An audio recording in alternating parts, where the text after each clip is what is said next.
Intelligence, a gift or a curse? Intelligence has always been regarded as humanity's greatest gift, the path to success, fame, and happiness. But what if intelligence not only brings light, but also an unremovable curse? And what if intellect isn't the road to happiness, but the source of discontent, loneliness, and despair? The more intelligent one becomes, the clearer they see the true nature of people in the world. But that very clarity makes them see its futility. Intelligent people can decipher the laws of the universe, but they also easily fall into a state of isolation and doubt. Looking back at history, how many geniuses have truly had a fulfilling life? Nikola Tesla died in poverty, Van Gogh committed suicide in despair, and Nietzsche spent his final years in madness. Is there a connection between intelligence and unhappiness? A sharp mind is not only a tool for achieving success, but can also become a burden that crushes its owner. Intelligence not only brings understanding, but also amplifies pain. Think about yourself. Have you ever felt different, unable to fit in with mundane conversations? Have you ever been trapped in your mind, overthinking to the point of losing meaning? If you've experienced this, you've probably touched the dark side of intelligence. We will delve into the nature of intelligence, understanding why the more knowledgeable people become, the more they suffer, and whether there's a way to escape that cycle. If there's a philosopher who understands the suffering of intelligent people better than anyone else, it's Arthur Schopenhauer. While the world is engrossed in praising progress, extolling intelligence as a means of freeing people from suffering, Schopenhauer paints a completely different picture. He argues that intelligence is not a gift, but a burden. The more intelligent people are, the more clearly they perceive life's tragedy. The deeper they look into the nature of the world, the more they realize its futility. This is not a far-fetched hypothesis, but a truth that Schopenhauer himself experienced throughout his life. Born in 1788, Schopenhauer grew up in a chaotic world. His father was a wealthy merchant, but always immersed in anxiety, while his mother was a famous writer, but cold and distant. From an early age, he had a superior vision compared to other children. He found no joy in ordinary games, felt no interest in the fanciful stories that those around him enjoyed. Instead, he spent time pondering the nature of life, the meaning of existence. But that very superior intelligence made him isolated. Schopenhauer soon realized that he could not integrate with ordinary people. He considered most people to be inferior, shallow, immersed in mundane desires and vain illusions.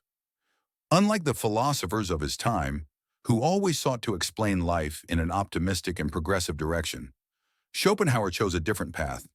He saw the world not through the lens of development, but through its most primitive nature, suffering.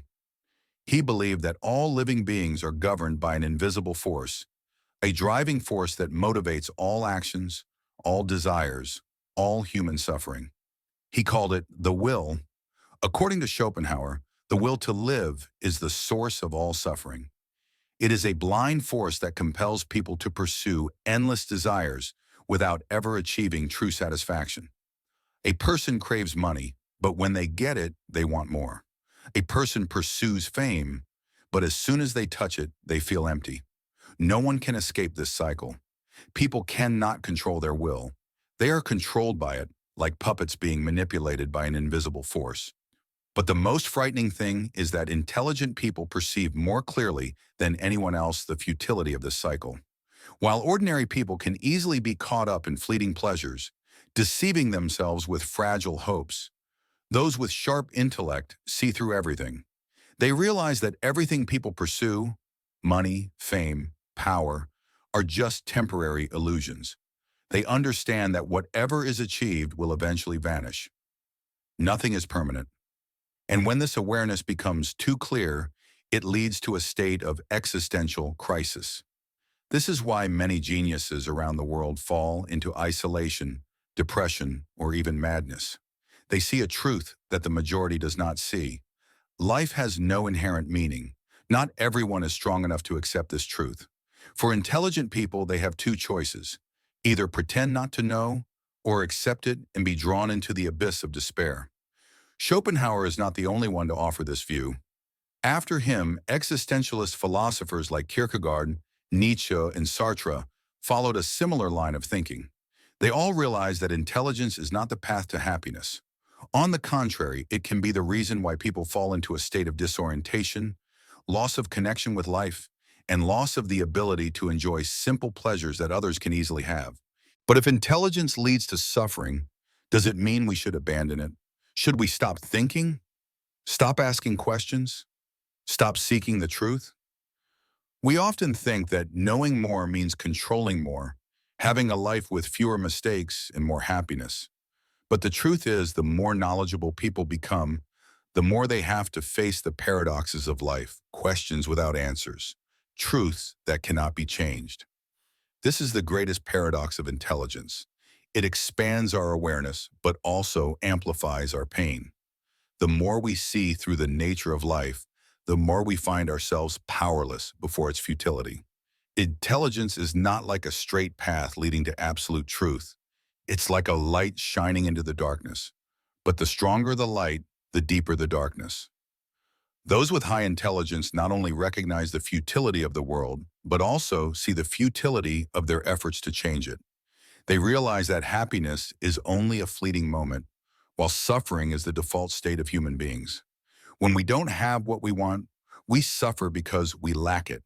When we get it, we suffer because we fear losing it. And finally, when we lose it, we suffer because we regret it. That is the endless cycle of the will to live that Schopenhauer talked about. Those who are less intelligent can easily enjoy happy moments because they don't ask too many questions. They don't question the meaning of happiness. They are not obsessed with the impermanence of life. But intelligent people cannot do that. They cannot stop thinking. They cannot pretend not to know. And so they are often trapped in a state of a perpetual discontent, a feeling that no matter what they do, they will never feel truly fulfilled. Look at those who have reached the pinnacle of intelligence: outstanding scientists, great philosophers, artistic geniuses. How many of them are truly happy? Albert Einstein once admitted that he felt lonely in his world because no one could understand him. Friedrich Nietzsche, one of the greatest minds of modern philosophy, spent his final years in isolation and madness. Ludwig Wittgenstein, one of the most brilliant philosophers of the 20th century, spent most of his life in discontent and extreme loneliness. Why? Because they saw things that the majority did not see. Because they understood that everything people pursue ultimately has no real value. Because they realized that there is no objective meaning to our existence. And when you realize this, you cannot go back to the way you were. You cannot pretend that you don't know. You cannot live like other people anymore. But the paradox here is that it is intelligence that has brought them these insights. But it is also intelligence that prevents them from finding peace. If you don't understand the futility of life, you can enjoy it. But if you realize that everything you do is only part of a game without end, how will you feel? Will you continue to play, or will you stop and ask questions? And if you stop, where will you go? Schopenhauer calls this the suffering of awareness. The sharper the mind, the easier it gets trapped in questions without answers. The more intelligent a person is, the more easily they feel isolated because they cannot share their awareness with those who do not have the same level of thinking. They find themselves like outcasts in this world, seeing things that no one else sees but unable to do anything to change them. But this is only part of the problem. One of the greatest paradoxes of intelligence is that it not only makes us realize the futility of life, but also makes us powerless before that very awareness. An intelligent person can see through the mechanisms of the world, but that doesn't mean they can do anything to change it. They may understand that people are repeating the same old mistakes, but they cannot stop it. They can foresee the inevitable outcomes, but they cannot prevent themselves from going there. Just like when you see your loved ones making mistakes, but you cannot help them change. And this is one of the greatest tragedies of intelligence. But is there a way out?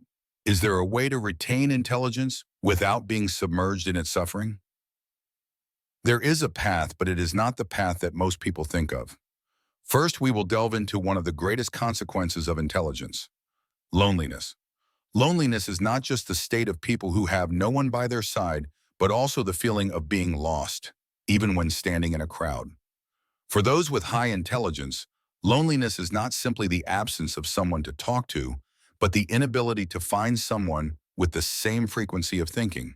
someone who can understand the depth of the thoughts in their heads. It is a special kind of loneliness, a kind of loneliness that does not come from the outside world, but from their perception of the world. Intelligence and loneliness always go hand in hand. The more intelligent a person is, the more likely